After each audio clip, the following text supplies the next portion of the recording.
नमस्कार, जय हिंद, वंदे मातरम। स्वागत है आप सभी का बिहार के सबसे बड़े न्यूज चैनल में। तो चलिए दोस्तों, नजर डालते हैं बिहार के मुख्य समाचारों और आज की बड़ी खबरों पर। आज प्रदेश के किसानों, गरीबों, मजदूरों, बेरोजगार युवाओं और माताओं बहनों के लिए कई अहम और राहत भरी खबरें सामने आ रही हैं। बिहार में भ्रष्टाचार, गरीबी, बेरोजगारी, बिजली और पानी से जुड़ी समस्याओं को खत्म करने के लिए मुख्यमंत्री नीतीश कुमार की सरकार बड़े फैसले लेने जा रही है। पीएम किसान सम्मान निधि की अगली किस्त कब जारी होगी, इसकी पूरी जानकारी हम आपको देंगे। इसके साथ ही आज से प्रदेश में 10 से 15 नए नियम लागू हो रहे हैं, जिनका सीधा असर आप पर पड़ सकता है। पेट्रोल, डीजल, सोना और चांदी के ताजा भाव, मौसम का हाल और सरकार की नई घोषणाओं पर भी विस्तार से चर्चा करेंगे। अगर आप बिहार के निवासी हैं तो चैनल को सब्सक्राइब जरूर करें और वीडियो अंत तक देखें ताकि किसी भी योजना के लाभ से वंचित न रहें। बिहार सरकार ने राशन कार्ड धारकों के लिए जनवरी 2026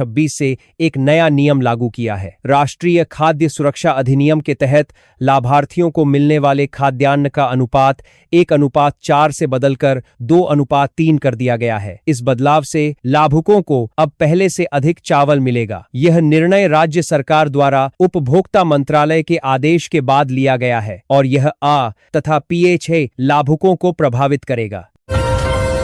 प्रधानमंत्री किसान सम्मान निधि योजना के लाभार्थियों के लिए केंद्र सरकार ने सख्त आदेश जारी किया है। मार्च 2026 से केवल उन्हीं किसानों को किस्त मिलेगी जिनके नाम की अपनी लगान रसीद होगी। बिहार के किसानों को चेतावनी दी गई है कि अगर समय सीमा के भीतर अपने नाम से रसीद नहीं बनवाई तो योजना से बाहर किए जा सकते हैं। प्रशासन ने किसानों को सलाह दी है कि वे अपने क्षेत्रीय अंचल कार्यालय से संपर्क करें।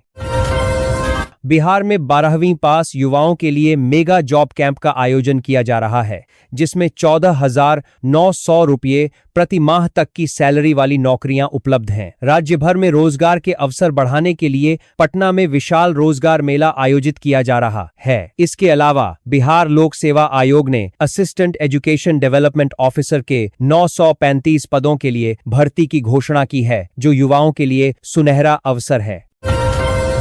आधार कार्ड अपडेट के लिए UIDAI ने वर्ष 2026 में नए दस्तावेजों की सूची जारी की है। पहचान सत्यापन के लिए पैन कार्ड, मतदाता पहचान पत्र, ड्राइविंग लाइसेंस या कोई भी सरकारी फोटो पहचान पत्र स्वीकार किया जाता है। आधार कार्ड धारक 14 जून 2026 तक मुफ्त में अपने पहचान और पते के दस्तावेज ऑनलाइन अपडेट कर सकते हैं। यह सुविधा myAadhar.uidai.gov.in पर उपलब्ध .gov है, जहां लोग आसानी से विवरण अपडेट कर सकते हैं। बिहार विधानसभा चुनाव में NDA ने बहुमत हासिल करते हुए 202 सीटें जीतीं। इस जीत के साथ नीतीश कुमार 10वीं बार बिहार के मुख्यमंत्री बने। बीजेपी 90 सीटों के साथ सबसे बड़ी पार्टी बनी, जबकि JDU ने 85 सीटें जीतीं। चिराग पासवान की लोक जनशक्ति पार्टी ने 19 सीटें हासिल कीं। विपक्षी महागठबंधन को करारी हार का सामना करना पड़ा और प्रशांत किशोर की जन स्वराज पार्टी एक भी सीट नहीं जीत सकी। बिहार बोर्ड की इंटरमीडिएट परीक्षा 2 फरवरी 2026 से शुरू होकर 13 फरवरी तक चलेगी। राज्य भर में 1762 परीक्षा केंद्र बनाए गए हैं, जहां 13,18,000 से अधिक छात्र छात्राएं परीक्षा देंगे। परीक्षा 2 पालियों पाथोरा की साथोरा परीक्षा केंद्र बनाए गए हैं में आयोजित की जाएगी। बिहार बोर्ड ने पहली बार परीक्षा प्रणाली में आर्टिफिशियल इंटेलिजेंस शामिल की है, जो नकल और फर्जी दस्तावेज पकड़ने में मदद करेगी। परीक्षा केंद्रों पर CCTV निगरानी और सख्त जांच की व्यवस्था की गई है। बिहार सरकार ने सड़क, पुल, स्वास्थ्य सेवा, नवीकरणीय ऊर्जा, शिक्षा और शहरी बुनियादी ढांचे में 10 बड़े परियोजनाओं की घोषणा की है, जो 2026 तक पूरी होंगी। इन परियोजनाओं का उद्देश्य कनेक्टिविटी में सुधार, सार्वजनिक सेवाओं को मजबूत करना और नए निवेश को आकर्षित करना है। इन मेगा प्रोजेक्ट से रोजगार के अवसर पैदा होंगे और पर्यटन को बढ़ावा मिलेगा। बिहार को एक अधिक प्रतिस्पर्धी औद्योगिक और व्यापार गंतव्य के रूप में स्थापित करने में मदद मिलेगी। गंगा नदी पर 6 लेन का कच्ची दरगाह बिदुपुर पुल बनाया जा रहा है, जो पटना में यातायात की समस्या को कम करेगा। यह पुल उत्तर और दक्षिण बिहार के बीच संपर्क को मजबूत करेगा। बख्तियारपुर ताजपुर पुल परियोजना भी बिहार में कनेक्टिविटी को बेहतर बनाएगी और व्यापार को बढ़ावा देगी। ये पुल परियोजनाएं राज्य के बुनियादी ढांचे में महत्वपूर्ण सुधार लाएंगी और क्षेत्रीय विकास को गति देंगी। मधुबनी और भोजपुर में नए मेडिकल कॉलेज बनाए जा रहे हैं जो 2026 में शुरू होंगे। वैशाली जिले के महुआ में बनने वाले मेडिकल कॉलेज पर 500 करोड़ रुपए और भोजपुर के आरा में वीर कुंवर सिंह मेडिकल कॉलेज पर 543 करोड़ रुपए खर्च किए गए हैं। प्रत्येक कॉलेज में 500 बिस्तरों का अस्पताल होगा और हर साल 100 MBBS छात्रों का प्रवेश होगा। इससे राज्य में मेडिकल कॉलेजों की संख्या 15 हो जाएगी। पटना में 400 बिस्तरों का लोकनायक जयप्रकाश नारायण सुपर स्पेशलिटी अस्पताल बनाया जा रहा है जो अत्याधुनिक सुविधाओं से लैस होगा। यह अस्पताल गंभीर बीमारियों के इलाज के लिए विशेष सुविधाएं प्रदान करेगा। ICU, OPD, इंडोर वार्ड, निदान सेवाएं, दवाएं और शल्य चिकित्सा सुविधाएं भी उपलब्ध होंगी। आसपास के जिलों के लोगों को अब गंभीर चिकित्सा उपचार के लिए दूर नहीं जाना पड़ेगा। IMD के अनुसार फरवरी 2026 में देश के अधिकांश भागों में सामान्य से कम बारिश और अधिक तापमान रहने की संभावना है। बिहार में फरवरी के दौरान औसत तापमान 16 से 29 डिग्री सेल्सियस के बीच रहने का अनुमान है। महीने की शुरुआत में ठंड अधिक होगी और महीने के अंत तक तापमान बढ़ेगा। कम बारिश और अधिक तापमान का असर रबी फसलों पर पड़ सकता है, जिसके लिए किसानों को सावधान रहने की जरूरत है। बिहार सरकार की कृषि वानिकी योजना के अंतर्गत किसानों और युवाओं को नर्सरी व्यवसाय शुरू करने के लिए 50% तक की सब्सिडी मिल रही है। यह योजना ग्रामीण रोजगार को बढ़ावा देने और कृषि क्षेत्र में आय बढ़ाने के लिए शुरू की गई है। इच्छुक किसान और युवा ऑनलाइन आवेदन कर सकते हैं और इस योजना का लाभ उठा सकते हैं। यह योजना पर्यावरण संरक्षण और हरित आवरण बढ़ाने में भी मदद करेगी।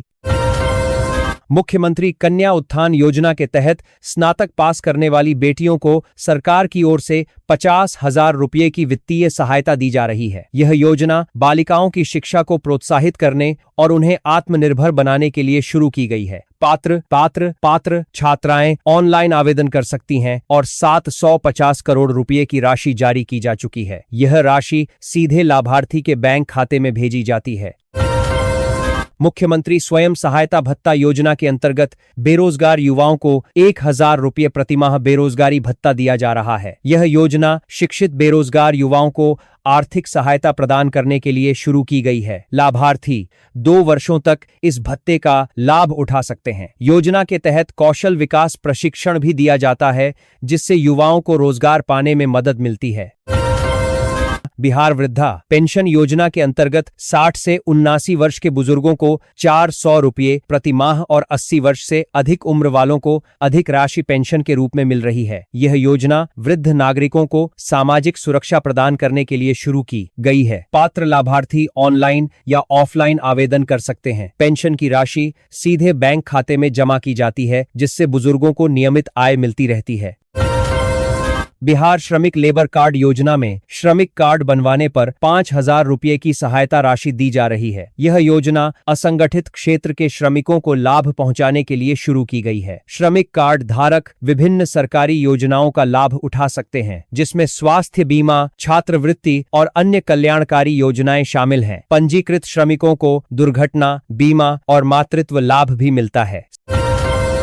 प्रधानमंत्री किसान सम्मान निधि की 22वीं किस्त फरवरी या मार्च 2026 में जारी होने की संभावना है। योजना के तहत पात्र किसान परिवारों को सालाना 6,000 रुपये की आर्थिक सहायता 3 समान किस्तों में दी जाती है। पिछली किस्त नवंबर 2025 में जारी की गई थी, जिसमें 9 करोड़ से अधिक किसानों को लाभ मिला। किसानों को eKYC और फार्मर ID अपडेट करना जरूरी है, अन्यथा किस्त रुक सकती है। बिहार कृषि विभाग ने कृषि ड्रोन स्प्रे योजना 2026 शुरू की है, जिसके तहत किसानों को फसलों पर कीटनाशक और तरल उर्वरक का छिड़काव ड्रोन के माध्यम से करने के लिए सब्सिडी दी जाएगी। इस योजना का उद्देश्य किसानों की लागत कम करना और फसल उत्पादकता बढ़ाना है। आधुनिक तकनीक के उपयोग से सटीक छिड़काव संभव होगा, जिससे रसायनों का सुरक्षित उपयोग हो सकेगा। इच्छुक किसान ऑनलाइन आवेदन कर सकते हैं। Amas Darbhanga access controlled highway Bihar का पहला एक्सेस कंट्रोल्ड राजमार्ग है, जो 2026 में खुलने की उम्मीद है। इस राजमार्ग में नियंत्रित प्रवेश और निकास बिंदु होंगे, जो सुरक्षा में सुधार करेंगे। यह केंद्रीय और उत्तरी बिहार में तेज यात्रा की अनुमति देगा। इस परियोजना को पहले 2025 की समय सीमा थी, लेकिन प्रक्रियागत देरी के कारण इसे बढ़ाया गया है। गया बिहार शरीफ 4 लेन सड़क प्रमुख शहरी केंद्रों के बीच कनेक्टिविटी में सुधार करेगी। यह सड़क धार्मिक, शैक्षणिक और औद्योगिक गतिविधियों को लाभान्वित करेगी और पर्यटन को बढ़ावा देगी। क्षेत्रीय व्यापार में भी सुधार होगा। इस परियोजना से इन शहरों के बीच यात्रा समय कम होगा और परिवहन सुविधा बढ़ेगी। स्थानीय अर्थव्यवस्था को भी इससे मजबूती मिलेगी। पटना और अन्य शहरों में शहरी विकास परियोजनाओं के तहत सीवरेज, सड़कें, जल आपूर्ति और स्मार्ट सिटी पहल में सुधार किया जाएगा। इन परियोजनाओं से निवासियों के जीवन की गुणवत्ता में सुधार होगा और टिकाऊ शहरी विकास को समर्थन मिलेगा। आधुनिक नागरिक सुविधाओं का विकास किया जाएगा। बेहतर जल निकासी और सड़क व्यवस्था से शहरी समस्याओं में कमी आएगी।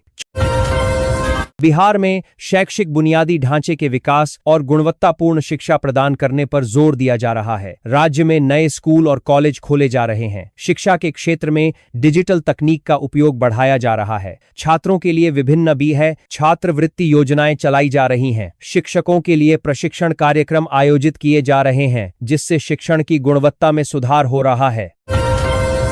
बिहार सरकार ने मुख्यमंत्री प्रतिज्ञा इंटर्नशिप योजना शुरू की है, जिसके तहत 19 कंपनियां 10,000 से अधिक इंटर्नशिप प्रदान कर रही हैं। यह योजना युवाओं को व्यावहारिक अनुभव और कौशल विकास का अवसर देती है। इंटर्नशिप के दौरान छात्रों को वजीफा भी मिलता है। इस पहल से बिहार के युवाओं को रोजगार के बेहतर अवसर मिल रहे हैं और उनकी रोजगार योग्यता बढ़ रही है। कंपनियों को भी प्रतिभाशाली युवाओं को प्रशिक्षित करने का मौका मिल रहा है।